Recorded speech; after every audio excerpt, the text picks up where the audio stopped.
আসসালামু আলাইকুম ওরহমতুল্লাহি ওয়াবারাকাতুহু।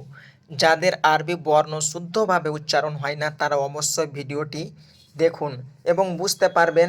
সঠিক তথ্য আপনাদের নিকটে তুলে ধরেছি। ইনশাআল্লাহ সকলেই সঠিক বোঝার চেষ্টা করবেন। আমি সকলকে সঠিক বোঝানোর জন্যই ভিডিওটি তুলে ধরেছি।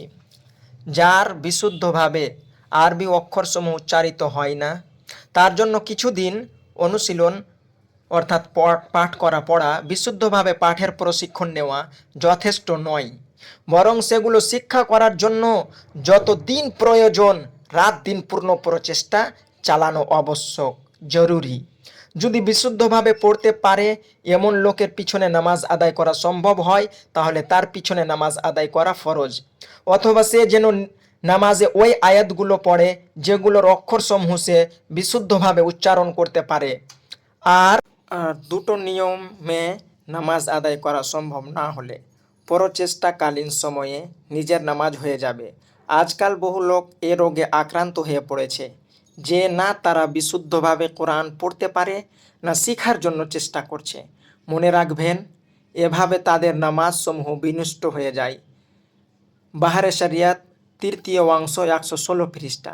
যে ব্যক্তি রাত দিন চেষ্টা করছে কিন্তু শিখতে পারছে না, যেমন কিছু লোক এমনই রয়েছে যাদের মুখ থেকে বিশুদ্ধভাবে অক্ষরসমূহ উচ্চারিত হয় না,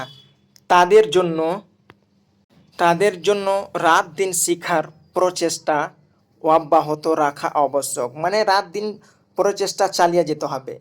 প্রচেষ্টাকালীন সময়ে তিনি মাজুর অর্থাৎ অপারগ হিসাবে গণ্য হবেন। তার নামাজ হয়ে যাবে, কিন্তু সে কখনো বিশুদ্ধ তেলাওয়াতকারীদের ইমাম হতে পারবে না। হ্যাঁ, যেসব অক্ষরের উচ্চারণ তার বিশুদ্ধ নয়, অনুরূপভাবে সেসব অক্ষরের উচ্চারণ অন্যান্যদেরও বিশুদ্ধ নয়। প্রশিক্ষণকালীন সময়ে সে ওই সমস্ত লোকের ইমামতি করতে পারবে। আর যদি নিজে চেষ্টাই না, তাহলে তার নিজের নামাজই তো হচ্ছে না, সুতরাং তার পিছনে অন্যান্যদের নামাজ কিভাবে শুদ্ধ হবে? বুঝতে পারলেন আশা করছি আপনারা। একবারে যদি না বুঝতে পারেন ভিডিওটি ৩-৪ বার দেখবেন এবং বোঝার চেষ্টা করবেন, ইনশাআল্লাহ বুঝতে পারবেন।